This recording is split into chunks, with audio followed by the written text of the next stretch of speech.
This podcast is made possible by the generosity of listeners like you.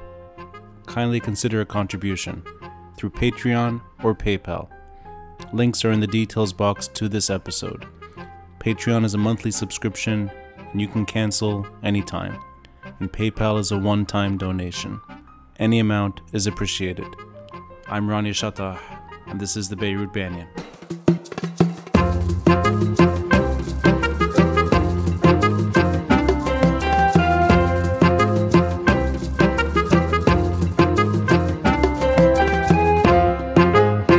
I'm Rania Matar. I'm a photographer. I think something is going to change. I don't know if everything the protesters are asking for is going to happen, but at least I think there's a momentum that started that there's no going back. In the meantime, I mean, I feel for people, I mean, who are losing work. There's no money in the country. Yes. So there's a very fine line with it becoming harmful to the country. And this is worrisome a little bit. You've been focusing on a subject that I think is monumental to this time in history, which is women's role in these protests. I'm going to say this very carefully because I don't want to sort of overstep here. I think a lot of us know your work through that angle, through women and perhaps pain and innocence turned to something else. I think it's a reflection of all the emotions that we know in Lebanon through women's eyes. And as a man, I've been seeing a lot of things solely through women's eyes this time around. And I think you do it a lot of justice. And I'm lucky because I met you at one of your exhibitions here in New York just last week. And your photo is front and center to the exhibition. I saw it even before walking in. And then I saw you next to that photo. So it's very nice for me to witness that moment. But I think I'm very curious about this time around and the ways it stands out, not just in terms of numbers or even necessarily in demands, but in the way Lebanese are perhaps reassuming their identity in Lebanon. And is there something about women today in Lebanon that is perhaps central to the story through your eyes? Not the way we're talking about it on a superficial level.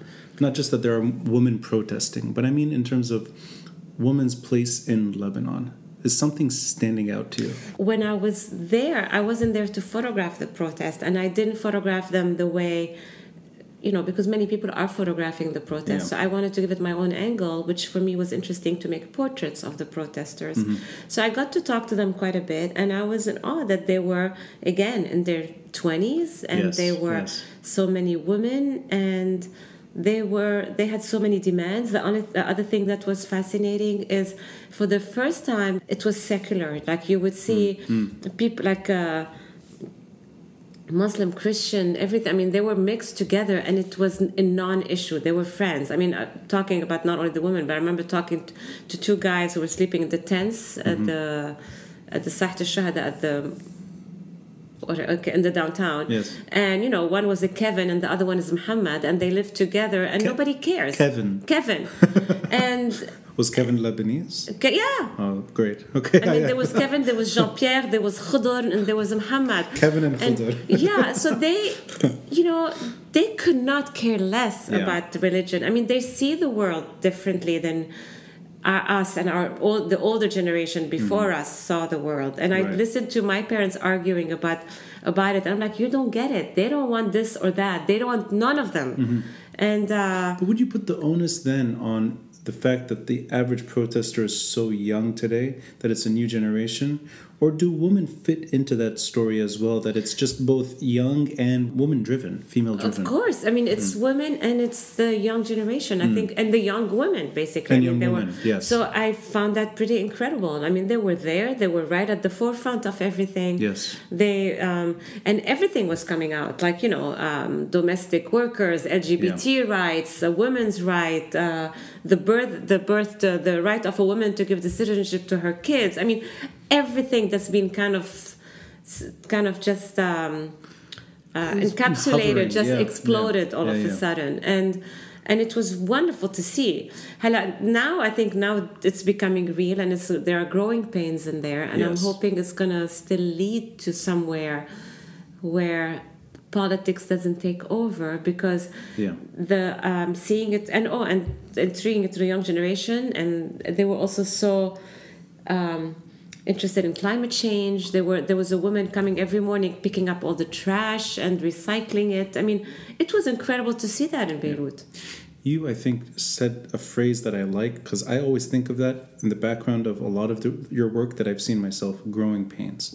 And for me, this moment is sort of, it's definitely moving in a different direction, and I have no idea what that looks like. Mm-hmm. It's just that something is over and something new is starting.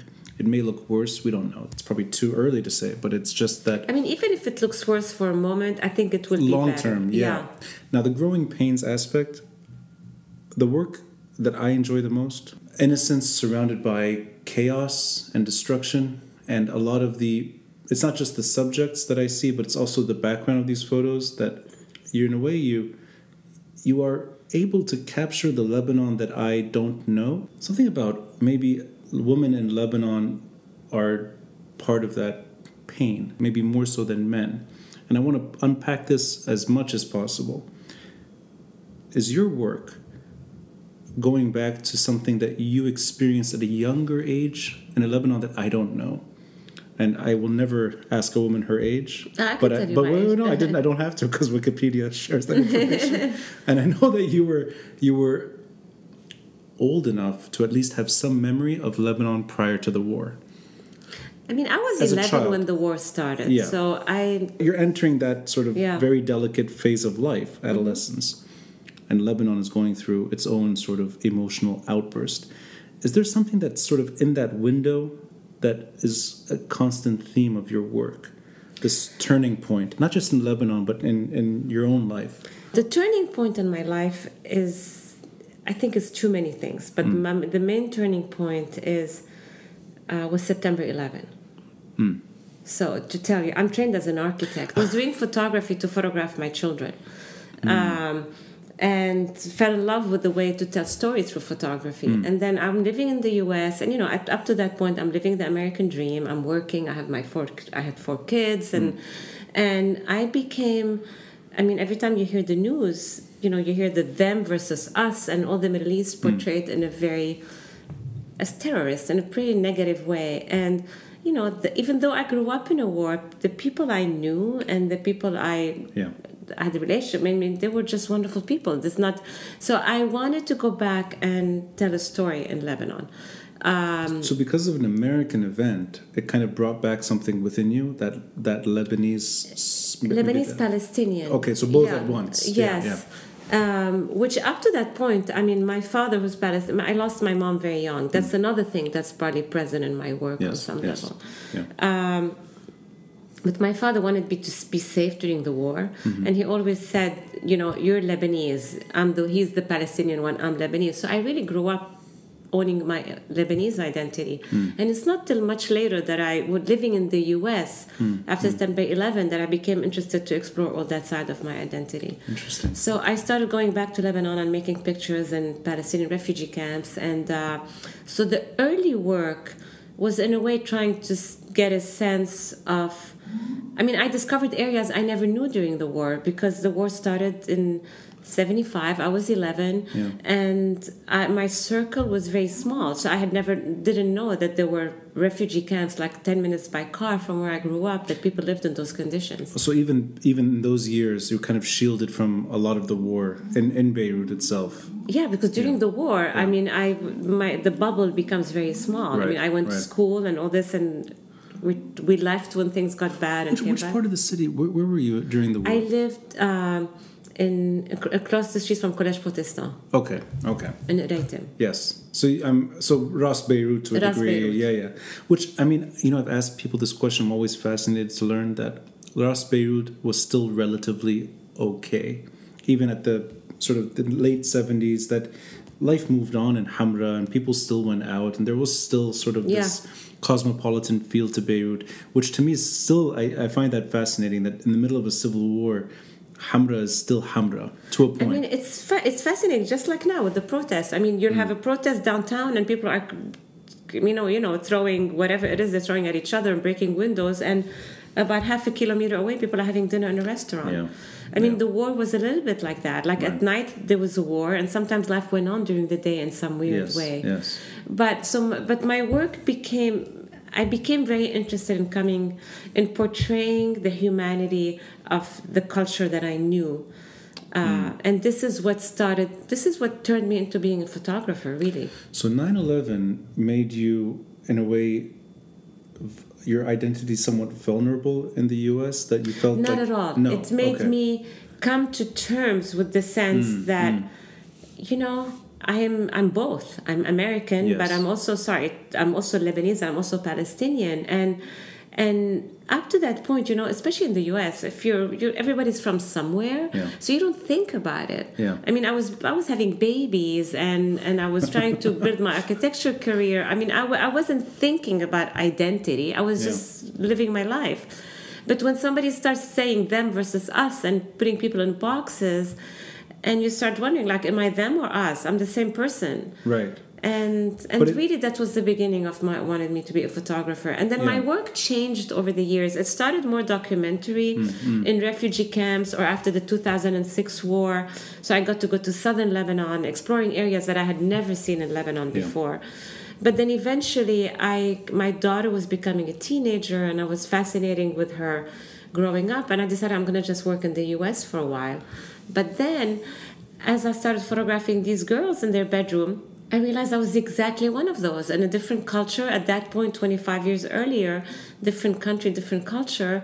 So for me, it went full circle. I decided to go back and photograph in Lebanon. So you saw your earlier life in Lebanon through your children, to a degree, or that kind of sort of, it revived something within you.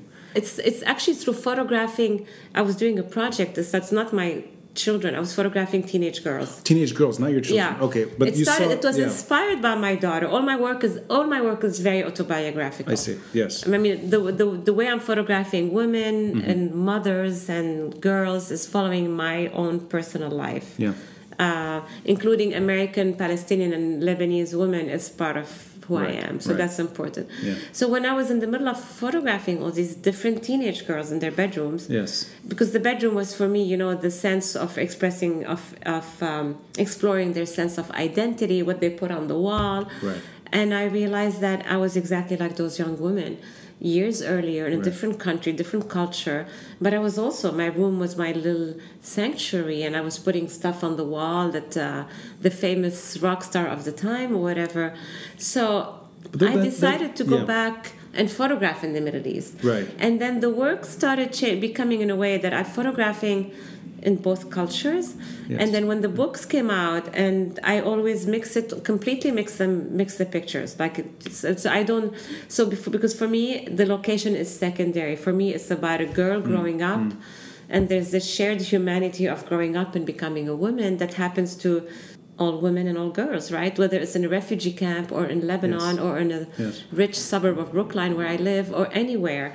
So there's that, and it became important. So the work became political in a very subtle way, though. But I like that it's political, but also you're turning to something that doesn't always link up naturally to 9/11, which is adolescence and women. Because I don't usually 9/11 you hear the other things, which are, it made you exert your perhaps your nationality becomes sort of more threatened, or your religion or religiosity, or even, let's say I'm not religious at all, so I'm not even I like that it kind of brought out something within you that is not always sort of directly tied to those events, which is really but you know something, the early work, I mean, I literally went from being an architect with doing photography as a hobby to turning into a photographer because of that. Right. So I cannot deny that it was a big changing moment in my life. And I think it was because I have a foot in each culture, and I'm equally proud. I mean, I'm proud to be Lebanese and Palestinian and American. And for me, it was a way of dealing with that whole thing. Right. But the early work I did was more exploring all these areas and just photographing in the Middle East. Yes.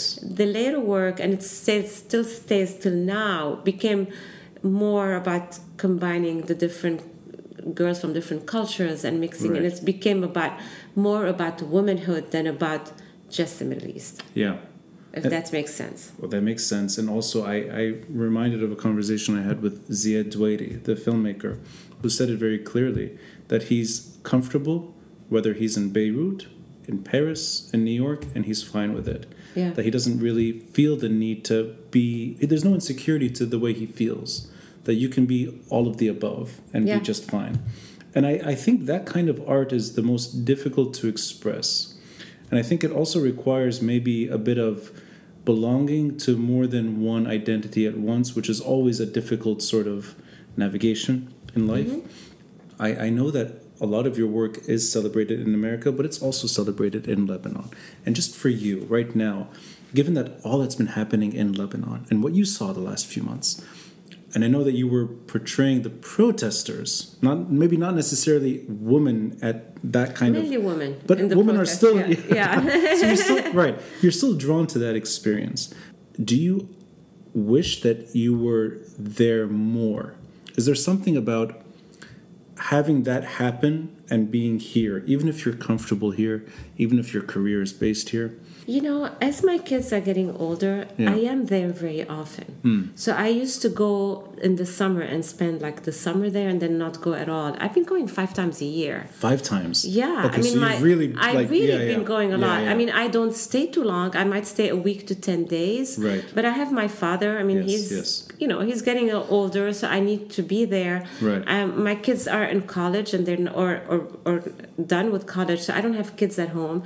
So I have been going a lot to Lebanon. I feel immensely connected to Lebanon. I just had an exhibition at AUB. Yes. And I've had many shows. And I have to tell you, having the exhibition at AUB, they asked me to go give a talk. And I stood there. And he was my father. And there was my childhood friend. And I'm going to start crying. I started crying. I couldn't speak. Yeah. And here I am. It makes me so emotional. So I realized I'm connected to Lebanon in more ways than I could. But this emotional expression, this what you're describing right now, I know exactly what you're talking about. I never feel that here. No, me neither. Can I ask you though, from your side? Because if anything, it's a neutral subject, right? It's woman growing up. That's not a Lebanese thing. You said it. That could be anywhere. Why is it for someone like you, or perhaps I'll mirror this for me, to have it just mean more there? Why does it impact on an emotional scale in a way that I don't think really happens here? You know, I have to say, being here has been so good for me, for my life, for raising my kids, and for my career. Sure, without a doubt. No, but I want to say that because I don't think I would have even been a photographer if I never left Lebanon. I think living here and seeing Lebanon every time I go with the eyes of an outsider and an insider, I'm able to connect to Lebanon in a different way. And it's a gift to be able to do that. Sometimes when you live somewhere, you stop seeing it. Right. So for me, when I don't live there and I go... but is the ratio the same? I don't know if this is the same for you. When I'm there, I feel more insider than outsider. When I'm here, it's flipped. Does that kind of feeling dwell regardless? That the outsider component is never really brought down enough? I'm attached to the land in a way that I'm maybe not here. Having an exhibition there, having my childhood friends, having my father there, meant more to me than probably any show I would have here. Yeah. Maybe because this is where I grew up. I mean, I love it there. I'm attached to it, even though I lived most of my life here right now. Right. So it's a very raw, intense feeling. And when I go, I have to say, I photograph all the time. And I still think I do my best work in Lebanon. Maybe because I'm eager to show how much I love this place and to portray that. Portray that sometimes here as a result. Absolutely. Yeah, right. I think there's a lot of also what's happening here. People don't understand the Middle East very well, to say it bluntly. And there's a lot of artists who tend to cater to this Orientalist vision that the Western world wants to see. Would you include photographers in that sort of camp? That I include a lot. I mean, I don't want to... It's kind of... all of the above, sort of... I think a lot of... There was a fascination with the veil, the hijab, with the wars and all this. And I'm like, we're more than that. So maybe in a way, I do want to show the normal, girls being girls and women being women and raising Right. their kids. And that's maybe boring, but it's reality. Like, we don't always have to have a super political heavy label attached to us on.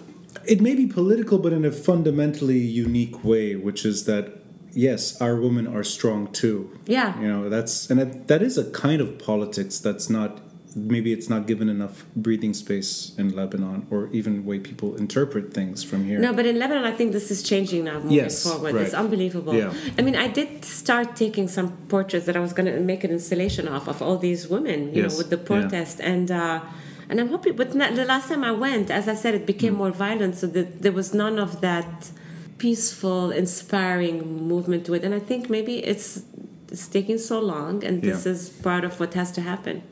Do these photos of Lebanon, not about women per se, but just the Lebanon that both of us, we don't know.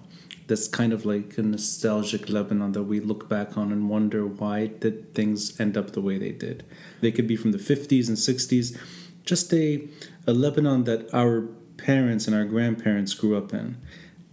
Did photography, and I know you were an architect before becoming a photographer, but did that play a role in your curiosity about the field? These photos that the diaspora always hold on to. A Lebanon that simply is just gone. I think about it. I don't know if it affects my photography. If it is, not consciously. Right. It didn't draw you to the field either, per se. No. Okay, that's interesting. So it's really a very, very, very pure and personal story.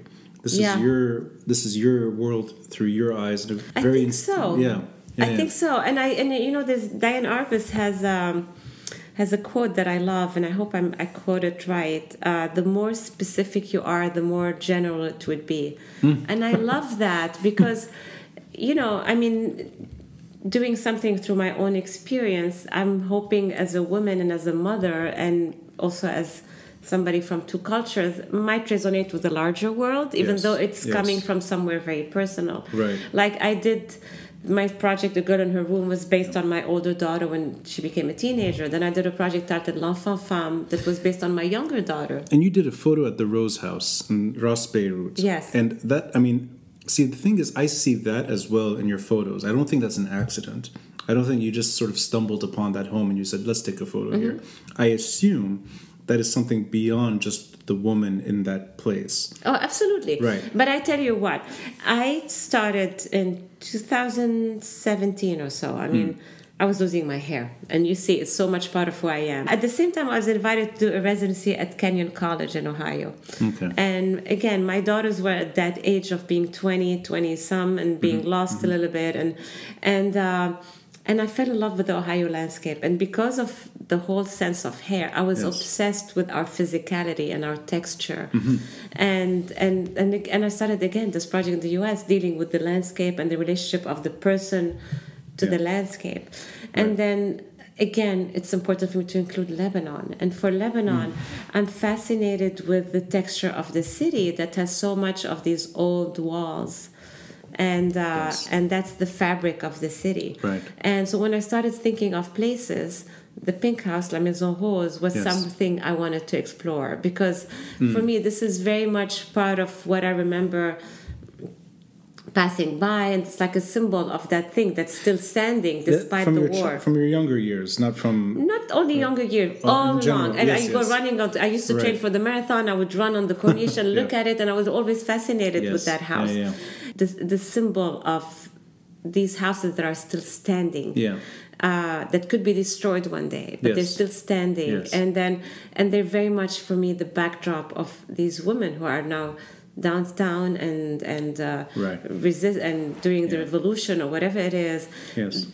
They grew up with that backdrop of the war hanging over their head, even though they never lived it. So those remind you that those symbolize more the war than anything.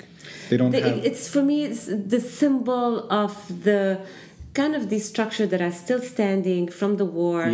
But it's also very much for me, again, a sense of tactility and texture of the city. But also that woman portrayed in the Pink House. I mean, the way her body, she's looking at me, but her body is almost turning to the water.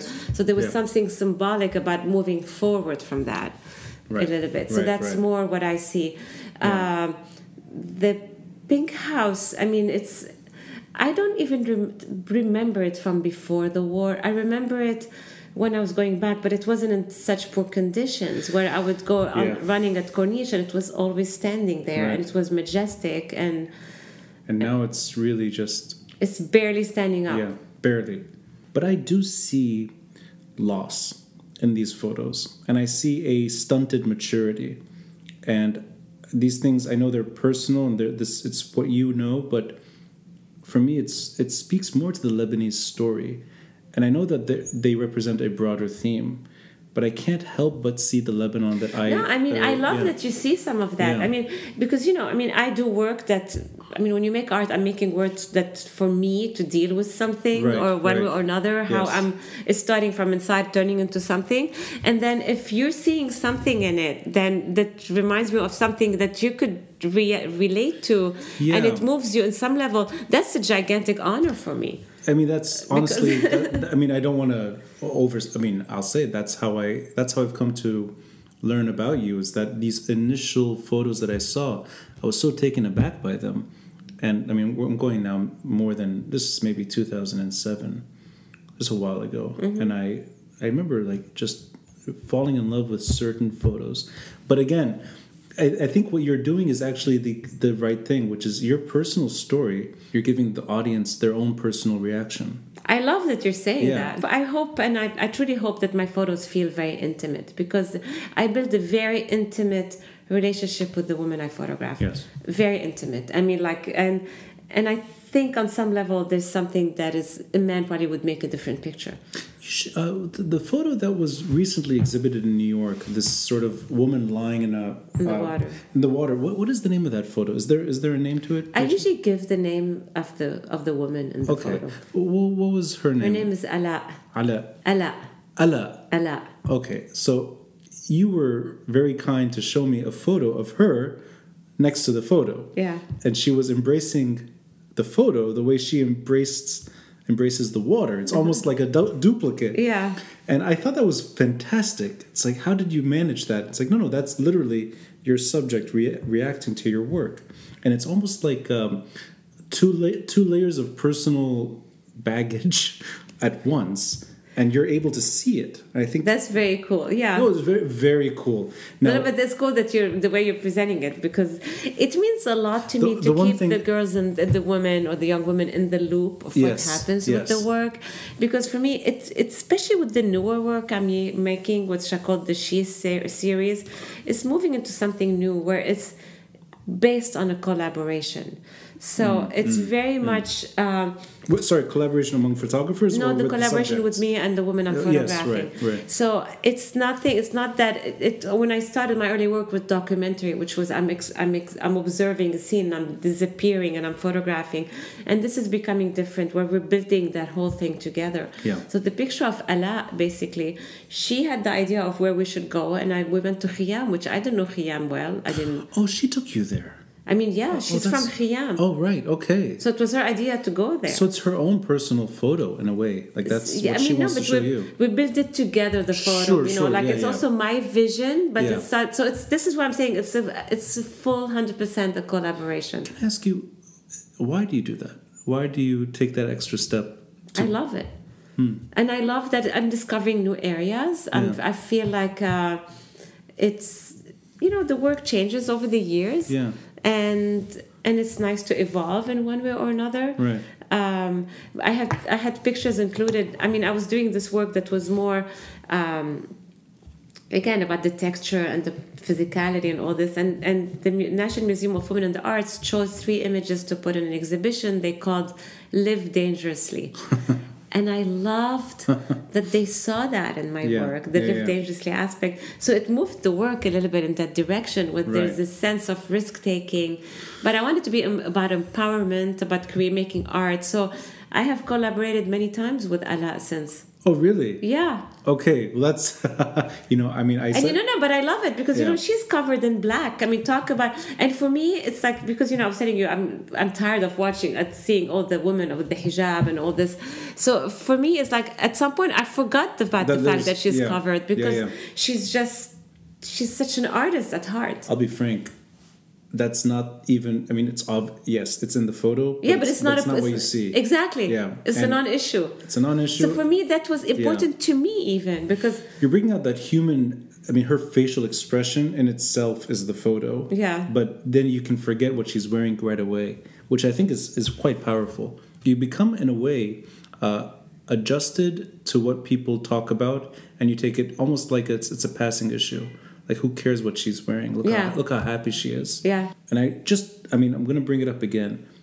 If you can take me back to the more youthful, the more childhood years of Lebanon for you, before the civil war breaks out. Because you're 11, I know. Mm-hmm. But you're 11-year-olds they know things are going wrong. I don't think the war on a conscious level affected my work. The only thing what I want to say about the war is and maybe if we go back to September 11 and the fact that I got stuck in the war in 2006 with my kids. Yeah. So I relived the war as an adult with children, and that was what I thought I had forgotten the war. I realized how much came to me just like that. So it was. So July 2006, you were there. I had just arrived. Basically, we arrived in one of the last flights that landed before the war started that night. Yeah. So, but I had 4 children. My husband wasn't with me, so it was traumatizing as an experience, and this is when the war that I thought I had forgotten, that little things came out. But, I mean, the only thing I would say about war, two stories at once. And then we eventually escaped via Damascus. And up to that point, I needed to get my kids out of here. That's all I cared about. And when we got to the border and there was a truck full of women and children, and I'm like, oh my God, I need to come back, photograph the aftermath of war, because every single one of these people, they have a story just like me. And this is when I went back and photographed the aftermath of war. So for me, that was important to include, because when you talk about the war in the news, especially when you're outside of the war, it's almost abstract. Absolutely. Even when you have photography involved, it's still very abstract. Yeah, so I wanted to photograph the aftermath, because when the war is over, people forget about it and move on to something else, and they don't. Right. So I went back and photographed the immediate aftermath of war. So you brought your kids back to the States, and then you made your way... When things were quiet. I'm not a war photographer. I'm not interested in being a war photographer. I lost my mom young. I don't want my kids to lose their mother. And I'm not a war... But I went back and photographed the aftermath of war. Yeah. And that became part of my first book. So the human side is always paramount, in a sense, that there's that kind of... It overrides any other sort of issue. Yeah, all my work is about people. I'm not interested in... I mean, I love landscapes, but I'm not interested in photographing them. No, I love photographing people and telling, and I get to know people through it. Like I become close to the people after I photograph them. I think very few professions allow you to be intimate with your subjects or your client, whatever you want to call it. But not everybody is. I think maybe the way I work with the women, I think, when I started, I used to photograph my children. This was my only project. And I started photographing in the refugee camps, in the Palestinian refugee camps. And I remember showing the work to somebody in the U.S. who told me, you need to have the same intimacy with everybody you photograph as you have with your kids. Which is a big responsibility. Yeah, but that was the best advice anybody ever gave me. Wow. So I always, when I give talks, I start with those pictures of my kids, because I'm like... That's interesting. You have to get... I don't use a wide angle. I don't use a long lens. I use a wide angle lens. I'm right there with people in all my work. Okay, with that said, I know 9/11 is the turning point in your professional career, but you left a very... sort of an envious occupation. Many people wish that they could become a professional architect, and you decide 9/11 to that's it, make the shift. You know what? I didn't decide. No, it was a gradual thing, and then I realized, oh my God, I fell in love with photography, and I'm doing more of that. And by then, I had 4 kids, so I had left my office and I was working more. My husband's in construction, so I was working from home. Yeah. So it became kind of this very organic shift. Right. And one day I'm like, oh my God, I'm just doing photography. And the work started getting attention relatively quickly, which was very motivating in a way that people were interested in looking at a human side of the Middle East. But I think this is good advice for anyone who's sort of second-guessing their profession, to have hobbies on the side, because those hobbies could turn into a more personally rewarding occupation later. And I think very few people can make that transition successfully. Yeah, and I always tell my kids now, because they're always so stressed, what am I going to do? What am I going to do? I'm like, just follow your instinct, and you're going to work. And then, we go to college when we're 17. I mean, we're so young. Sometimes people know what they want, but sometimes we don't. So things could happen later in life. I think you're very lucky if you know what you want to do at that age. I think most people don't. But and that being said, though, my training as an architect is so important in my photography. Well, so I was going to ask you about that. I'm going to say what I think, and you tell me if I'm wrong, because I tend to be wrong. That is why you always have these structures in the background. Yeah, and sometimes it's not structures, like it's landscapes, So I meant structure in the loosest term. It could be a wall, it could be anything. Just that you are not only focusing on people. There is something there in the background. I'm very aware of the background, and I teach photography, and I always tell people to look at the whole frame, not just as the center of the photograph, because every little inch of the frame is part of the photo. Right. So my pictures are pretty structured, but I also have the sense of texture and light, and that comes with the visual training of being an architect. So that's the recipe. That's the secret ingredient. To be a successful, happy photographer, you should start out as an architect. I don't know. I mean, everything has its ups and downs. I love architecture still. Yeah. I mean, it's... I love design. When I do my books, I probably drive the designers crazy because I'm very involved in the whole design process. Lebanese architects have a fond nostalgia for these old homes. And I know that's not what they're building. I know they're not designing those homes, but they are fascinated with those older homes. Absolutely. Not just the Rose House. Any of these sort of majestic gems. Oh, yeah. I mean, I have more of them. And I have the picture, I found what do you call it? Shar al-Khoury mansion, and it's a gorgeous house. I went to the one in the Grand Hotel in Sofar, and there's one in Tor Shwer. They're beautiful. Yeah, and I mean, and I'm hoping to God they won't destroy them. When you say the Rose House, what I remember is all the beautiful homes leading up to the Rose House that are gone, and the old lighthouse. I grew up there. I grew up right next to the old lighthouse. And that to me is such a beautiful part of Beirut. And unfortunately, it's that old lighthouse and a handful, very few places that are just lingering there. And the Rose House is the most striking one. And it's really about to fall apart. But I think that there's something about memory, capturing memory and giving it a human touch. And these are ingredients I think you have to grow up in Lebanon to really achieve. It's not easy to do that with a blank slate. I think you need a lot of emotion as a child to appreciate that kind of beauty later. And I honestly, most of the photos that I've seen, your work, they make me rethink my own place in Lebanon.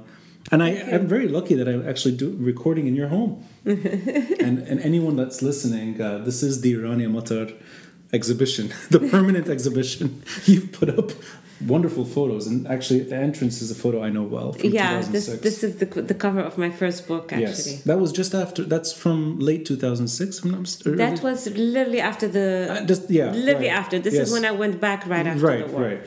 That might be. So that was September 2006. Right. I think that's the photo that I saw that turned me towards your work.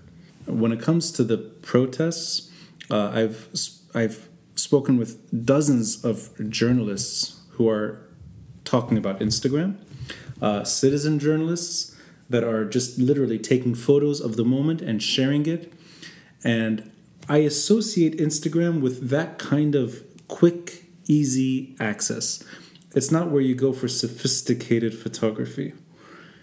That said, I think it's a powerful way of sharing your work.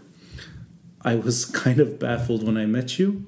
You were standing next to a wonderful photo that you're exhibiting, and you were showing me another photo of yours on Instagram on your phone. So I know that there's something there. A photographer has to use Instagram.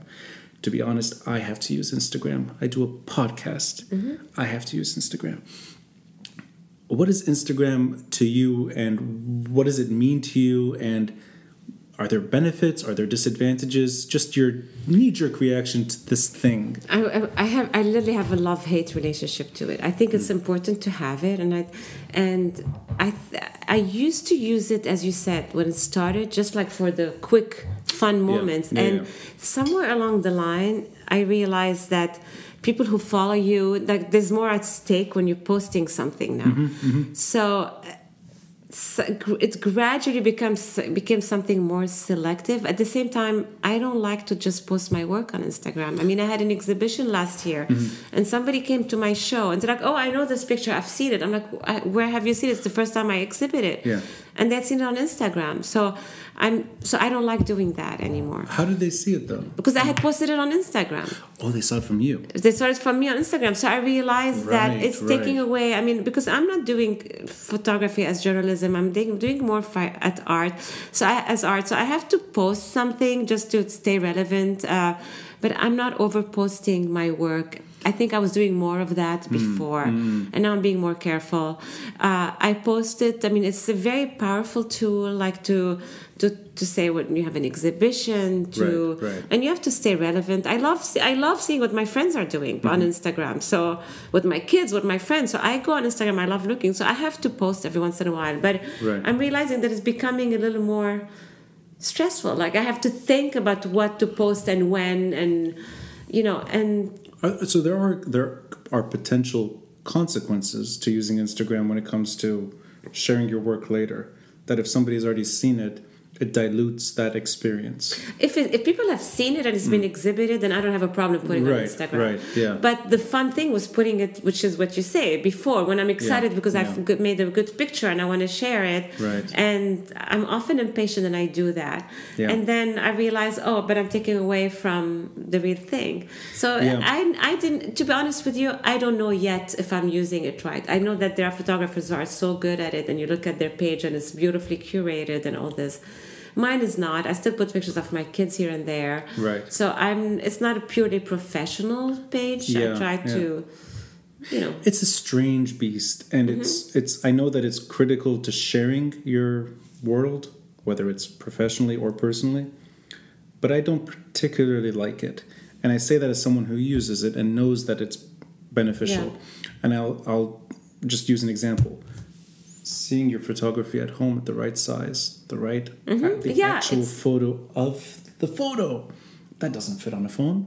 Absolutely. And I'm enamored. And you don't know how many times I've said, maybe you're the one who said this. Somebody said to me, it looks so much better than on the phone. I'm like, of course it looks better than on the phone when you see it. That's something I agree with. It probably wasn't me, but I... but I hear that so many times. Yeah. So there's a fine line. So, it's almost, it's like watching a movie on your iPhone. Yeah. You can't enjoy a film with that ratio, just like you can't enjoy a photo necessarily if it's structured for Instagram.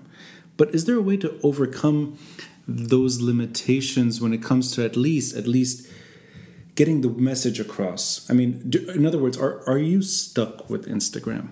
Is there no way around it, that you need to have that kind of... I like that it's there. I mean, when I'm boarding a plane and I'm sitting there, I go on Instagram, I'm looking at everybody's post. Right. I love knowing what everybody's doing, what my friends are doing when they have a show, So there's a two side to it. It's not only about what I'm putting out, but about seeing what's going on in the art world. But in the broader sense, is photography, the profession, the talent that is needed to have a successful career in photography, is there anything consequential to that when it comes to Instagram? In other words, are good photographers still good photographers with or without Instagram? That you still need to hone your craft? Absolutely. But I shoot film. I'm not even shooting digital. I shoot film. I scan my work. Yeah. I mean, there's hours that go into it. Yes. And I think when you put it on Instagram, it's as easy as taking an iPhone picture. Exactly. So, but this is the means we have, and so you have to kind of stay with the age and kind of use it.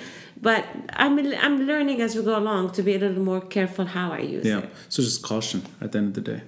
Yeah, to a degree. And sometimes to think a little bit, like, I wish it was easier I could just post anything I want. But Like if I saw a cute cat on the window and take a picture and put it. God. But I don't do that anymore. This would be great. You become one of those people. No, but like anything. But I used to put, this is how it started Instagram for me. And now I feel like there's more at stake than this. So it's more deliberate. That's a nice way of putting it, that when there's something at stake, you have to become more selective. Yeah. That you don't want to dilute your own. Exactly. And it was me learning slowly to do this. Again, it's a thrill though. Actually, I have a friend who is a collector in Lebanon who told me you're sharing too much, and it was interesting for me to hear that because I didn't get it when he first said it. I'm like, but it's good for people to know that I'm right. And then I realized, he's right. It took me a while to get to that. It's an interesting dilemma, I think, that all generations are going through, which is really like, this is such an easy way, and yet it's also it's something about it that definitely diminishes from the experience. Yeah.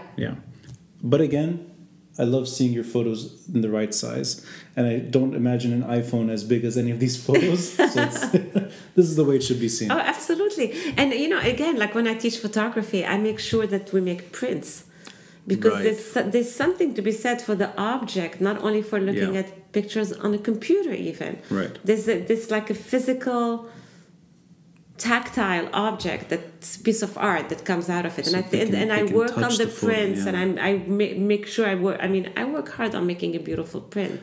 I hope that doesn't stop. I hope that kind of... but I hope I think it's hurting photography in general, I think, a little bit, because people are getting bombarded with imagery. And these protests, the content was less important than the images.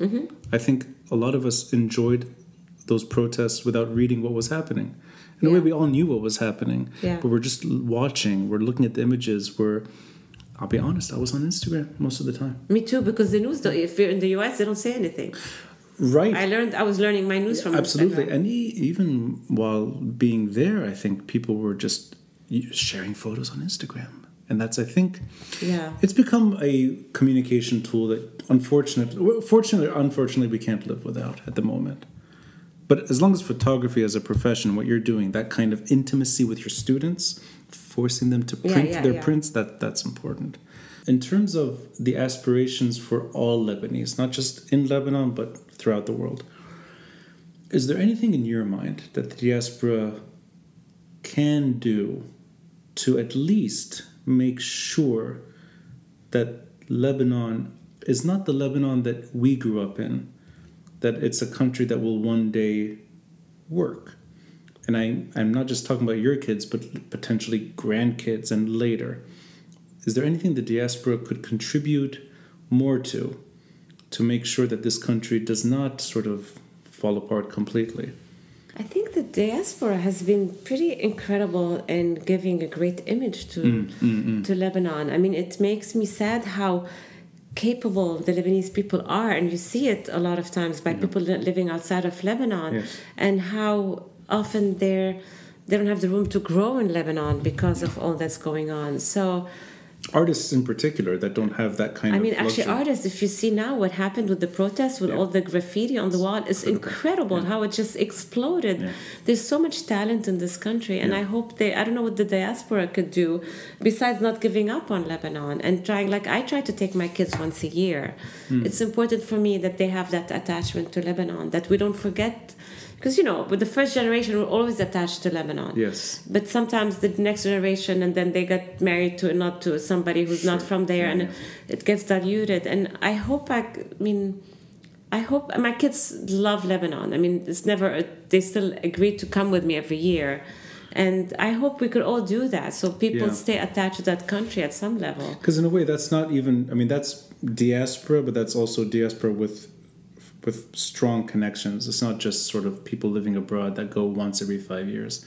That's a regular sort of... the diaspora who really left and are building their lives here, it's hard. It's just like emigrating for sure. So I don't know what they could do and how involved. I think it's on a personal level how much.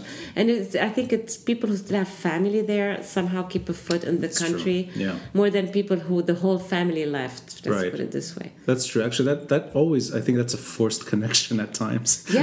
Because at first you just have to keep. When you're trying to build a career and all this, especially when you're younger. I wasn't thinking that I should go to Lebanon. It's now as I'm getting older that I'm like I I feel like I need to keep going, right? I mean, as somebody who's a little younger than you, I see that in myself. That the years where I wasn't there, I wanted to be away. Actually, I thought that I needed to be away. It didn't cross my mind. You build your career. So exactly, like when I went to college here, and there was the Arab club or the Lebanese club or whatever. I wasn't interested in any of those. I'm like, I just left a war. Yes. I just want to be like everybody else. Yeah. I think this comes with maturity at some point.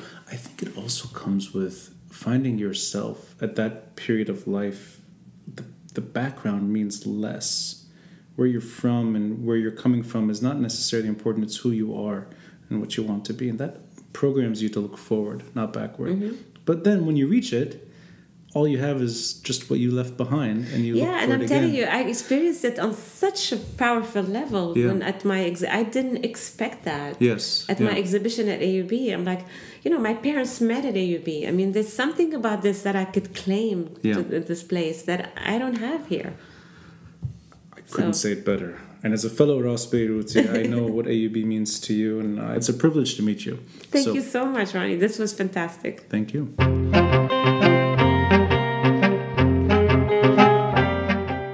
Thanks for listening, and a friendly reminder to help support this podcast by contributing through Patreon or PayPal. All links are in the details box below. Until next time, I'm Rania Matar, and this is the Beirut Banyan.